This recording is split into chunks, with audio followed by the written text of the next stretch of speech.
His was the only boat to arrive. I think maybe it was a cow. I don't know. There's the thank you letter from Lyndon Johnson. There was even a monorail at one point to the east of us. Plus, everybody forgets about pirates. This is the coolest field trip I have ever been on. I don't know, but I've been told, keep on dancing, won't ever get old. Hello and welcome to the Long Island History Project, the podcast that brings you stories and interviews with people passionate about Long Island history. You can hear them all at longislandhistoryproject.org. My name is Chris Kretz. I am your host, and our opening music is courtesy of the Homegrown String Band. I'm recording this on a hot night not too far past the All-Star Game, so it is a good time in the height of summer to talk about baseball. But this is going to be baseball with a special twist, one that takes us from Cedarhurst in Nassau through Patchogue on the South Shore. We'll make a side stop in Riverhead to catch up. And if we are talking baseball on the podcast, then I bet you can guess today's very special guest. Sure, I'm Fabio Montella. I'm an associate professor of library services and history at Suffolk County Community College, and I'm also a baseball historian and researcher. And Fabio, welcome back. This is the third in your trilogy of, we went from the Cuban Giants to Satchel Paige and Riverhead, and now you're bringing us a new chapter in your baseball research. So thank you for coming on. Thank you for having me. So give us the headline for this topic, and then we'll dive into how you got to it. Well, this is a topic that I actually presented at the 9 Baseball Conference, and at that conference I called it Playing with the Boys, the Arthur Murray girls baseball team versus the Patchogue Athletics, and it sort of gives a little bit of history of both, and it kind of culminates to that game that took place in 1949. So it's interesting.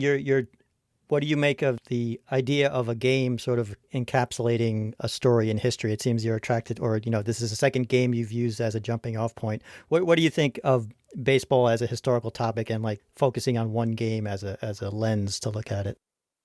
I mean, I think throughout baseball and sports in general, there have always been big games that we remember and sort of stand out as key points in history. This one really caught my eye because 1949, we're seeing an all women's baseball team against the semi-professional men's team, which, nowadays you probably see that more often than not. But in 1949, I mean, this was something that we probably weren't seeing every day. Yeah. Can you give us some background? I think many of the listeners have seen A League of Their Own, but give us the background story of women's baseball leading up to 49. Of course. And there is a connection, of course, to the All-American Girls Baseball League, which is what was depicted in A League of Their Own.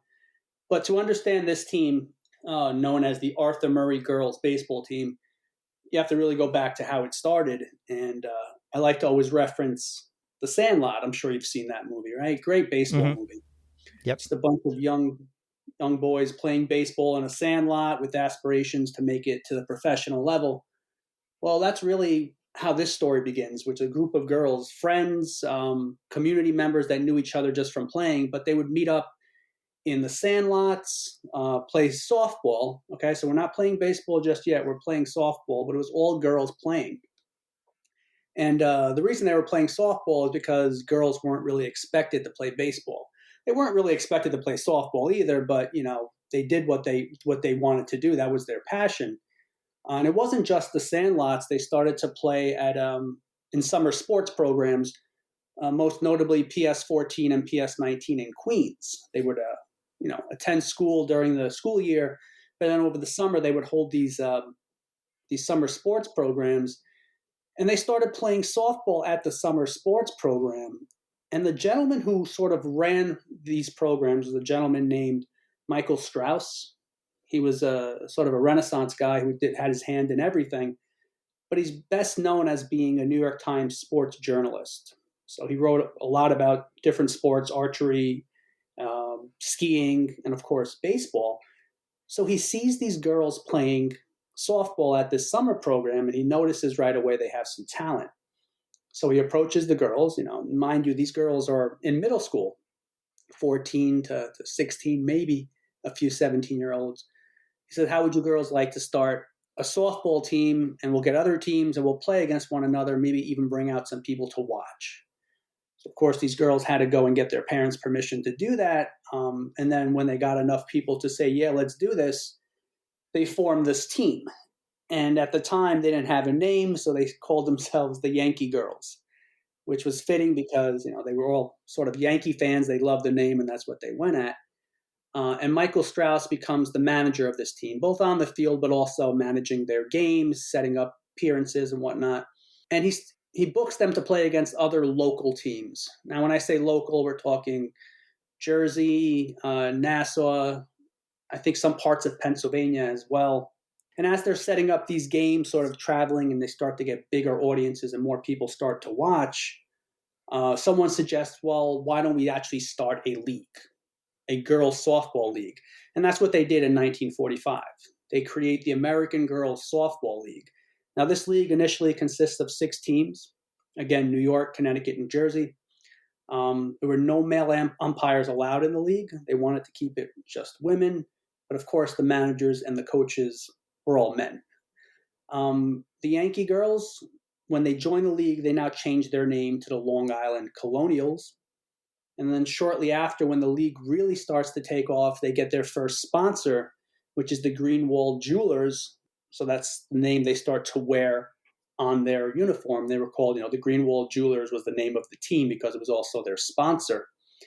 And they also start playing at Cedarhurst Municipal Stadium.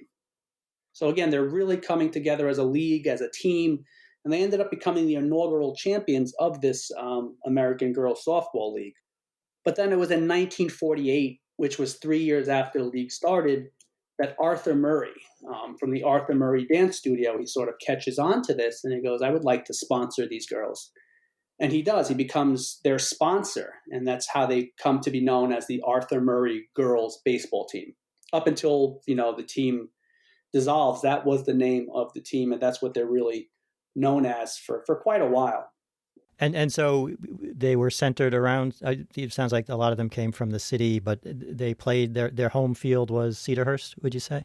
Cedarhurst, yes. That was their home stadium. And quite a few of them were from Nassau, Queens, Bronx. I think there might even been a couple from Suffolk on there as well. But Cedarhurst was really what their home stadium.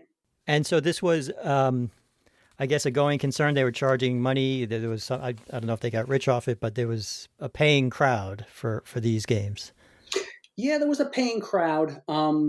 I don't know how much money they were making. I mean, it must have been somewhat substantial because the game was actually picked up by WPIX. It was it was the first softball game, women's softball game that was televised on television. So between the sponsorships and the attendance, I think the league was doing pretty well. I don't think anybody was getting rich off of it, but they were doing pretty well. And the girls weren't paid. They were considered. They would always refer to them as professional women players, but a lot of the women, they just wanted to play, and that was the thing for them. I mean, obviously, that all their travel, their gear, I think food and whatnot was paid for, but they weren't getting that proverbial paycheck, if you will. Okay. And so which begs the question, what do you know about what were their day jobs? If say this was like a summer league, were any of them working other jobs, or were they housewives, or? Well, I interviewed one of them who's still with us. I actually spoke with her yesterday. She's the lone remaining member of this team, 97 years young, just a wonderful person. But she would have odd jobs here and there. I think at one point she did hold a full-time job. But as for the rest of them, I don't know what they were doing during the day. I think most of them were probably working, I would assume.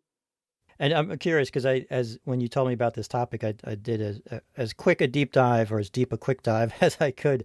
So I have some names here. So I'm curious who you spoke to, if you could share the name, because I have some of the. Of course. Her name is Gloria Del Percio. Okay. Good, strong Long Island name. There you go. I was just looking up, I'm sure you've come across these, but I saw Blanche Schaefer, a Dolores Debkowski, a Yolanda Klaskin. So really just hometown girls who loved to play the game, I guess, would you say? Yeah, and they kept in touch up until the very end. From what Gloria tells me, she was communicating with the last 3 surviving members up until maybe 3 years ago. And again, she is the lone living member of that team, which is kind of sad that there isn't more about their individual lives.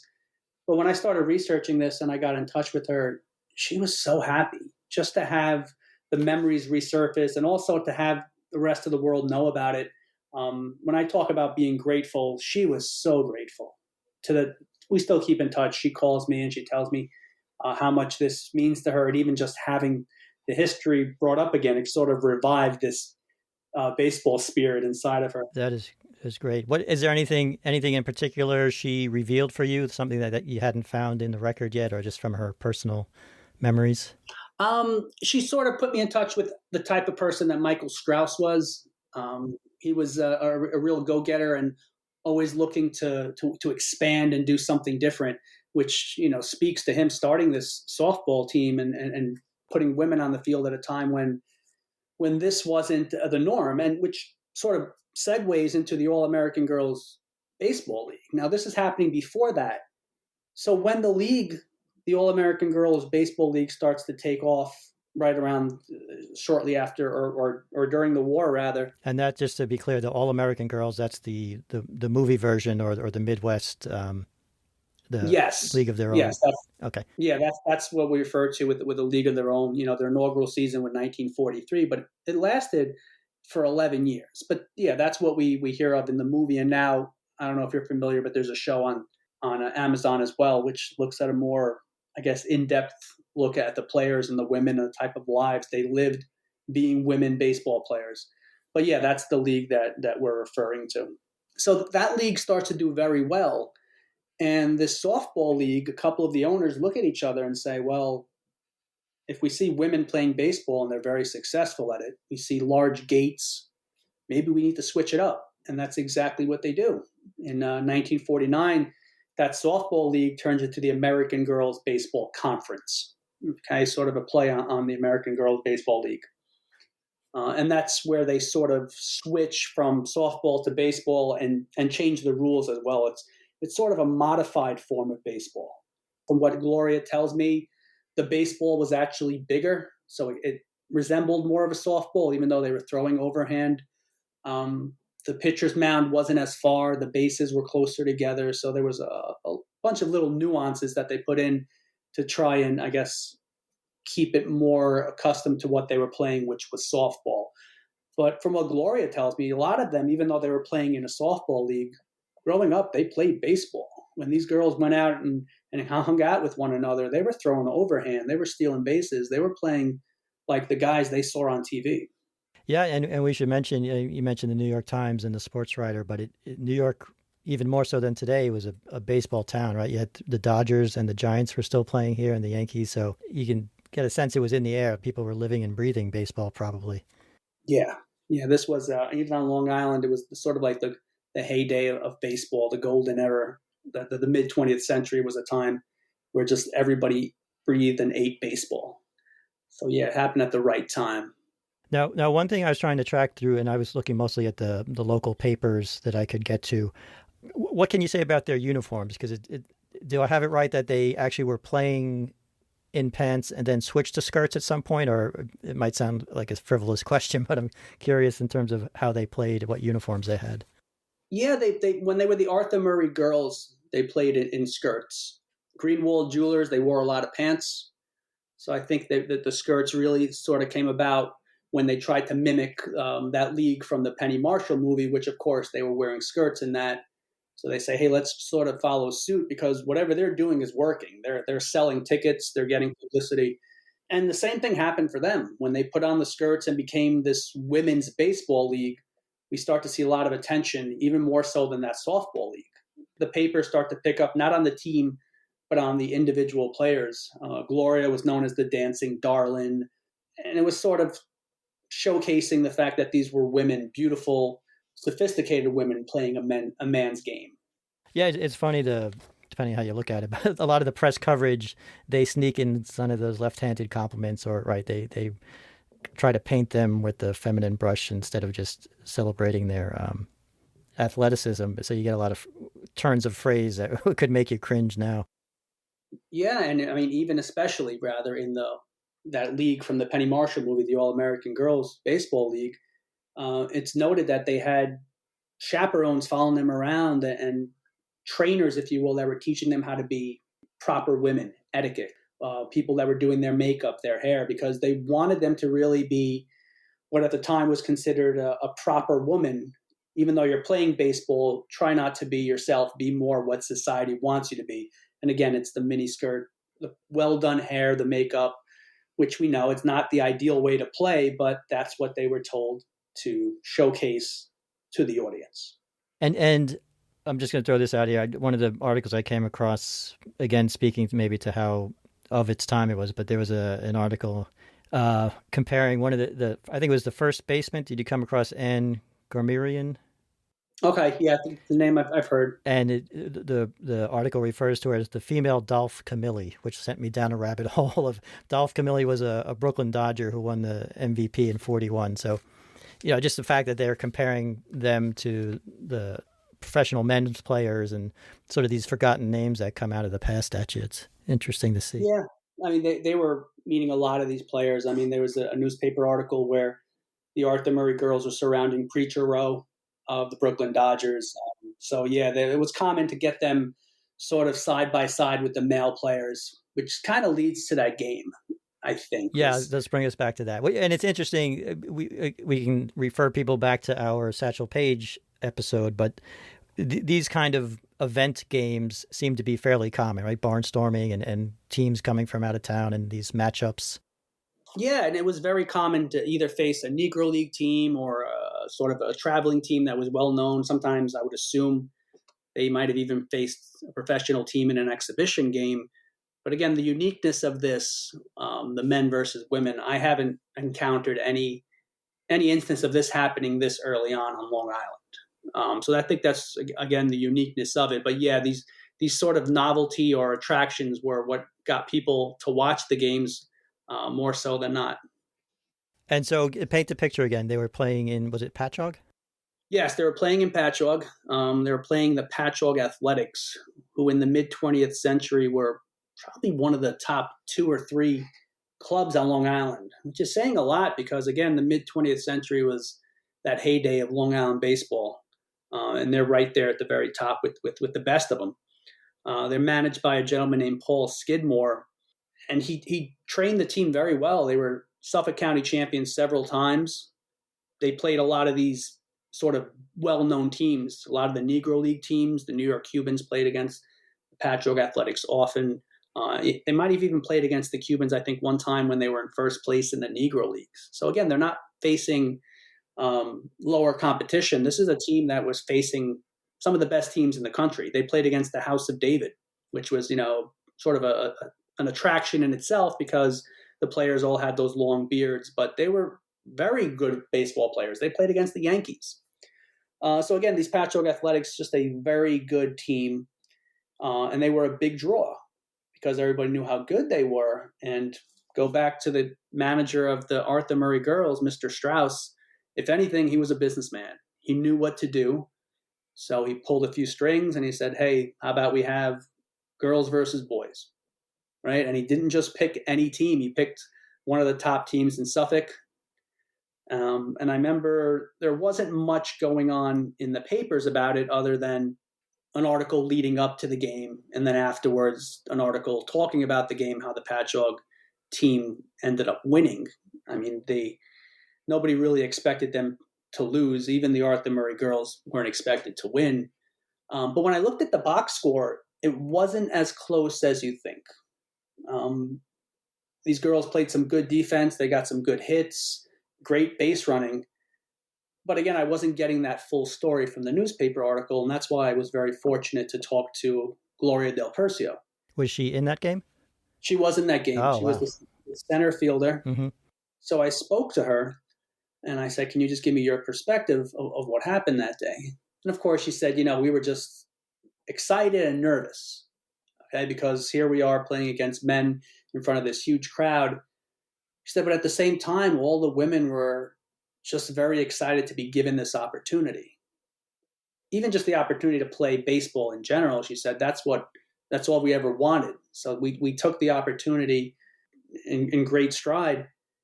And so they played well.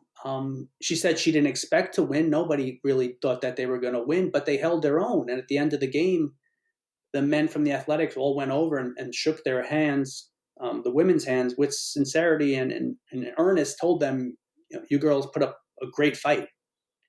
And I said, you think they were just, being polite in front of the crowd? And she goes, no, we earned their respect. She says, you can tell when someone is just giving it 50%. He goes, but they went out there and then they had to really play us, because if they let their guard down, they knew we were going to put up some runs. So again, they got that respect, not just from the players, but from the fans afterwards. They gave them a big round of applause. And I think even the people in attendance, they saw this as a novelty act. Let's go there. We'll just watch what these girls can do, but it's not going to be much of a game. It'll just be entertainment for the sake of men versus women.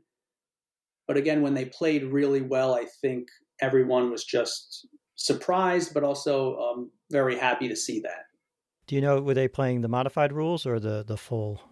Yes, they played the modified rules, okay. The women's modified rules. And do you want to say the score, or should we leave that to people's imagination? Of course, yeah, no. I don't leave any part of history out. Athletics did win by 7-1, which nowadays, if you hear 7-1, it's like, all right, that's actually sort of a slaughter, but not really, because the box scores showed that the Arthur Murray girls scattered a lot of hits. They actually had more walks than the Athletics did. They had some solid pitching. I think it was just 1 or 2 innings where it kind of unraveled. But other than that, they had good pitching throughout the game. And it was really just maybe 2 or 3 defensive mishaps, which was very uncommon for them, Gloria said. But I guess they had some nerves, which is understandable. And those defensive mishaps led to about 3 or 4 runs. And I think what really got the crowd and everybody excited was that the Arthur Murray girls had a rally going the 9th inning. I think they had 2 on and 1 out. And I think they almost got a couple of runs in, but there was some great defensive plays by the Athletics, which sort of stopped that rally dead in its tracks.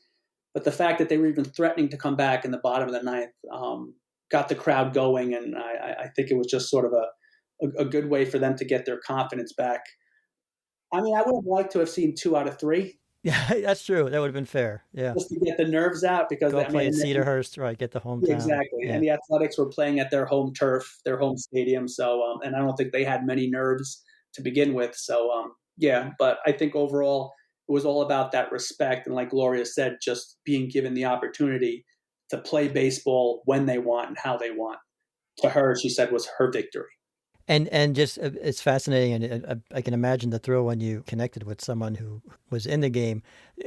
Had she passed these stories down, or did her family know, or what was your sense of how much people knew? No, she doesn't have much family, and I don't think anyone other than myself and whoever I'm going to share it with, because I want the world to know about this, knows about these stories, or especially about Gloria's story.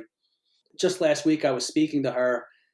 And she was telling me how much baseball meant to her in terms of giving her confidence and a work ethic.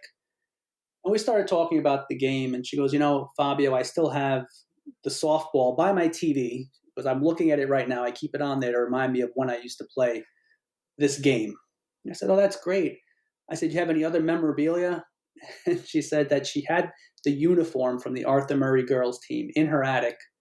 And then she had some service people come in, do some work. Next thing you know, she goes upstairs and it's gone. So she was very distraught about that. And I said, listen, these things happen, but your memories, which you now gave to me, nobody's taken those away, because I'm going to publish them. I'm looking forward to writing a paper and having this published, and also sharing this story, not just with this podcast, but with the baseball community in general. Yeah, I wanted to ask you about that. And you mentioned, I think it was at the 9 conference, so you presented this. What was the reaction, or what did you exchange any stories with other scholars who were maybe tapped into their local semi-pro leagues or other areas of women in baseball? Like, what was the scholarly reaction from the people you were talking to? The crowd loved it, and there was actually several historians there that are starting an all-women's baseball conference. So they were thrilled to hear that of this story.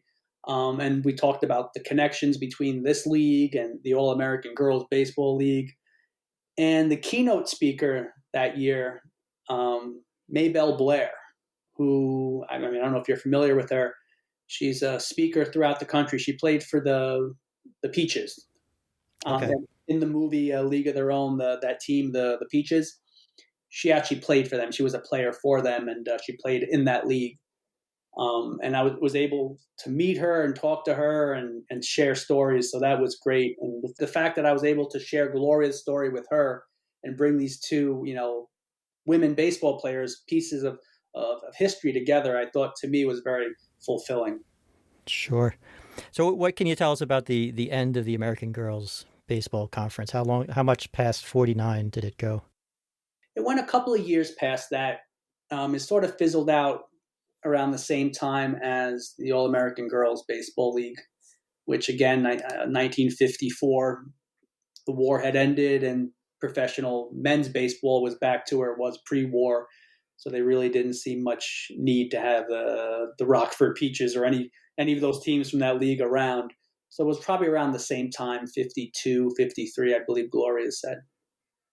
And I know a lot of baseball there's a strand of saving stadiums or finding old stadiums. Is any of this stands where these women played, like the Cedarhurst Stadium, any of them still survive?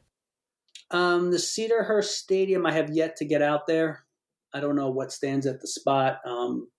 That's a good question, but it'd probably be an ideal spot for historical marker. I know Chris Vaccaro of the Suffolk Sports Hall of Fame has a great program where he tries to put markers in historical spots on Long Island.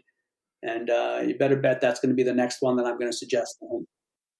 Yeah, I was going to ask you that just to follow up, again, tie up some loose ends from our Satchel Paige episode. Do you want to tell us, because I know you were looking into that location and commemorating it. Do you want to give us that piece of the puzzle? What happened with that?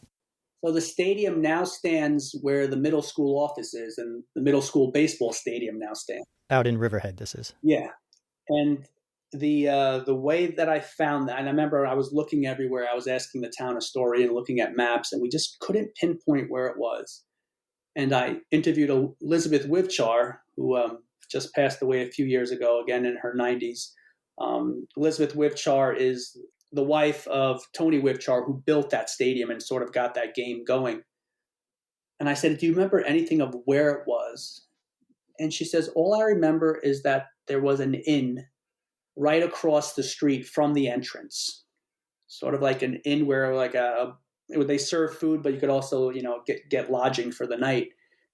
So I'm looking and I see this old building across from the middle school, and it's a deli/bagel shop.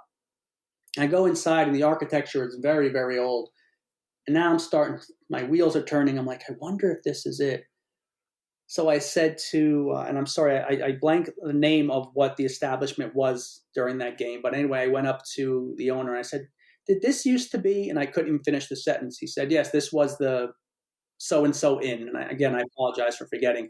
And once the owner said that, I said, I knew it. And then right across the street is where that stadium stood. And that's where we put the marker. Oh, that's great. You know what this conversation brings to my mind? It's in terms of history and mid-century, 1940s on, that's just passing out of sight. So just the fact that you were able to talk to Wichards' widow and Gloria, there's a lot of history that we could be capturing or people could be capturing, but the window is closing fast on a lot of this. So it's great that you're able to get to these stories while you can get some actual eyewitness accounts. Oh, absolutely. It makes all the difference, Chris. You have even just one person who was there sort of really ties up the loose ends, because without that firsthand account, it just gives you more investigation, more work to do to try and get the answers that you need. And so what's your sense of, I'll put it this way, what do you think happened to baseball either on Long Island or in the country? Do you feel like this, like we've been calling it the heyday or the golden age?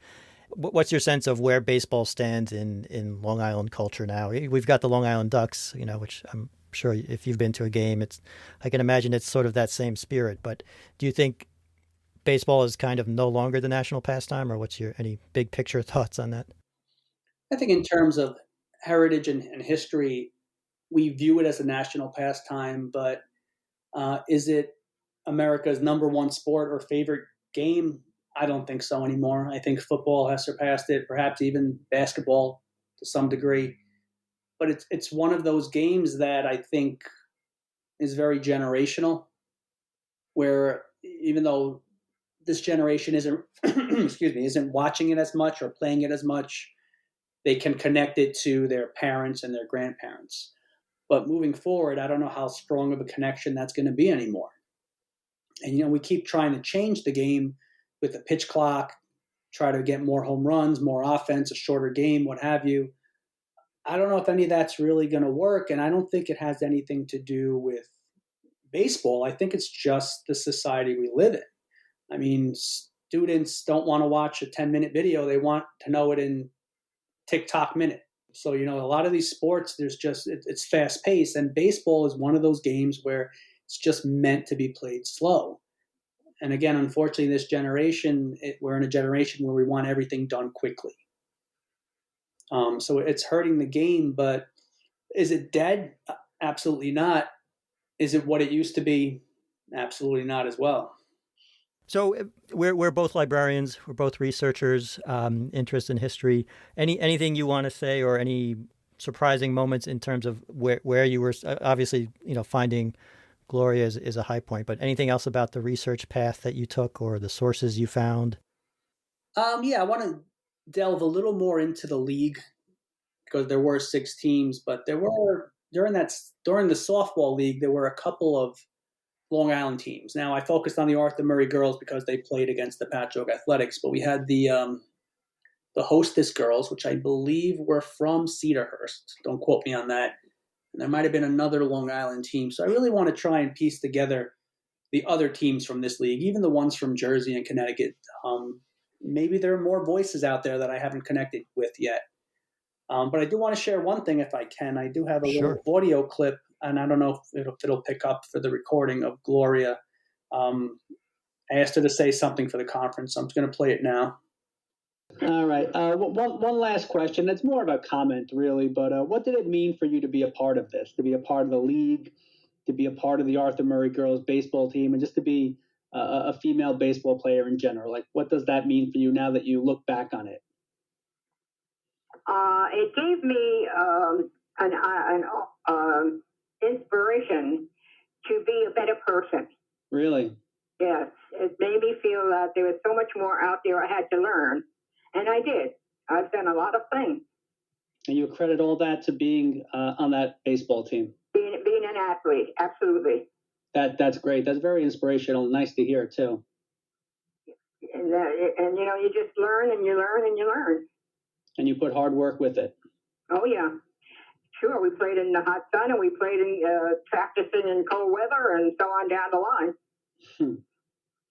Well, Gloria, you're an inspiration to me, I'll tell you that. So thank you, as always. And I thank you for giving me the time, for sharing this history, and I look forward to sharing it with others. I'm hoping that I can get a copy of that, Fabio, so I can read it and maybe feel like, wow, go back to my youth. Wow, that is great. She sounds pretty sharp, too. She is rather very sharp, but I just love the fact that she wants to know more about this history that she lived, because I think it's just bringing back all these memories for her. Right. And I can imagine, she was busy living it at the time, so she wasn't taking notes for future historians, but it'd be great to find more connections, as you were saying, as you came across other teams. The one name that stood out to me, again, I was just scanning articles, but there was the Glen Cove Clovers, which was kind of hard to say fast, but yeah. And there was one player on the Arthur Murray girls. I'm drawing a blank. I'm sorry. I'm very bad with names and dates. That's just a terrible habit for a historian. But she ended up playing for the All-American Girls Baseball League as well, which again was that Penny Marshall League. And if I'll have to email you the name if I remember. But yeah, there was a crossover there as well. Yeah, and like you're saying, there's personal stories, and the newspapers only get you so far, I would imagine, right? You can get some of the bare bones, maybe the headlines, but to get closer to the people, you need some other sources, hopefully. Yeah, exactly. Oh, just remember the name, Muriel Bevis. Okay. Yeah, so she was the one that played for both leagues. Well, Fabio, what's next? I know you say you're going to be writing this up and I guess doing more work. Is there another baseball story that's on the horizon, or are you going to be with this team for a while, do you think? I'm going to keep focusing on this. I did just finish my research and had an article published on Ralph Sammy Bunn, who was the first African-American baseball player in Long Island to play on an all-white team. So he was sort of Long Island's Jackie Robinson. He broke that Long Island color barrier because, yes, we did have a color barrier on Long Island. So I just finished with that research. It's going to be published relatively shortly. I'm working on more research with Jackie Robinson on Long Island. He did some activism right here on Long Island with Huntington and also Patchogue, which is forthcoming as well. So between those 2 or 3 projects, sort of got my hands full, but a good full. Yeah, no, that's great. And it sounds to me like we can have you back at least twice more. So we'll be looking forward to hearing what you uncover next. And we want to thank you for everything you shared with us tonight and to, by extension to Gloria. And hopefully, you can share this interview once it's up too. I think she would like that. And thank you again for having me. I look forward to sharing more of my research with you and this podcast, which is just a great resource for Long Island in general, Chris. I want to thank you for doing this. Oh, sure. It's funny. As I mentioned, we're both librarians, and I just had to record an asynchronous session for a research class.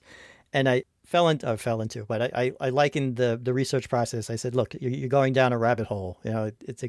You should be excited about going down these rabbit holes. And historians, bring back the receipts. And so, but just a sense, hopefully, if people listen to this, the excitement of finding something and uncovering more and more, and then learning there's somebody alive that knows it. And, just hearing you talk about it, I think will hopefully spark some other people to look into some of their own research. Yeah. And if I could just say, Chris, when I teach my history classes, history can be a little dry at times. So I do my best to try and, get the class really into it, get them sort of animated.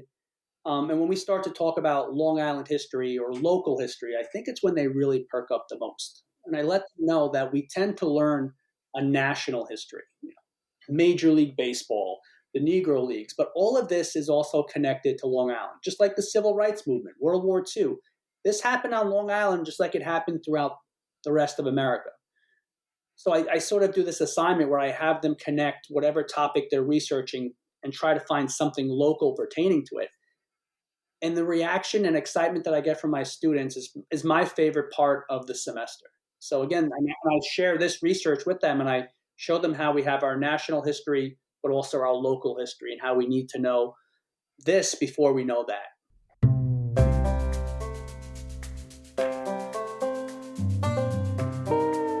And thank you again to Fabio for stopping by. We were talking on Libsyn Connect, recording online.